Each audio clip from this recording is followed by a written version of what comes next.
Assalamualaikum warahmatullahi wabarakatuh. Bertemu lagi di channel YouTube saya. Insya Allah pada kesempatan kali ini saya akan berbagi pengalaman serta sharing sedikit ilmu yang saya miliki tentang bagaimana cara membuat buku dari hasil penelitian, baik itu skripsi, tesis ataupun disertasi.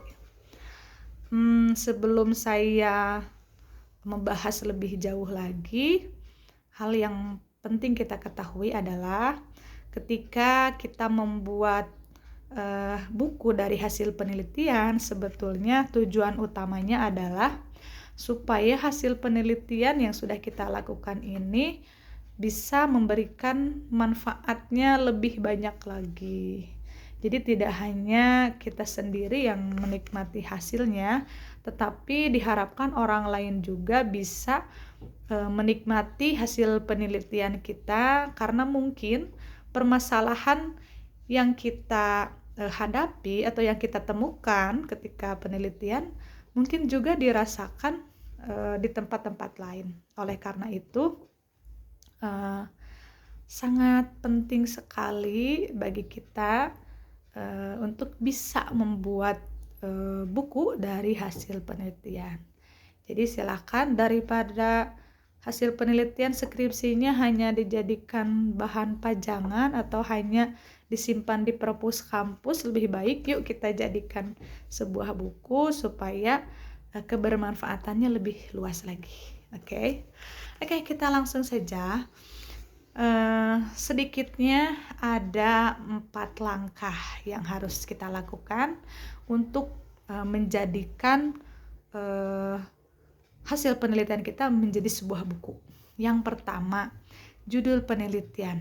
Nah, ini ada pertanyaan, apakah judul penelitiannya tetap sama atau dirubah? Itu dikembalikan lagi kepada penulis nantinya. Boleh sama persis atau boleh dirubah. Dalam artian dirubahnya juga tidak total. Kalau untuk sama boleh, dan nanti isinya juga mungkin lebih menggambarkan murni hasil penelitian. Seperti contoh, misalkan judul penelitian kita tentang manajemen pendidikan di sekolah dasar contohnya di wilayah Kabupaten Bandung. Nah, itu kan diambil lokusnya, berarti nanti isinya juga berisi implementasinya ya tentang sekolah dasar di Kabupaten Bandung contoh. Itu yang secara murni ya, jadi tidak dirubah. Terus langkah kedua juga bisa kita rubah, contohnya menjadi lebih umum lagi gitulah, tanpa menuliskan lagi lokusnya. Contoh, manajemen pendidikan dalam kurung. Nah, untuk judul kecilnya adalah teori dan implementasi. Nah, kenapa kok judul bukunya ada teori dan implementasi? Karena hasil penelitian kita juga menunjukkan isinya bukan hanya teori, tapi ada implementasinya. Gitu. Oke, nah itu jadi judulnya boleh dirubah atau boleh tidak. Gitu. Kemudian yang kedua, suka timbul pertanyaan juga, bab berapa saja yang akan kita jadikan bahan? Nah, yang pertama bab 1.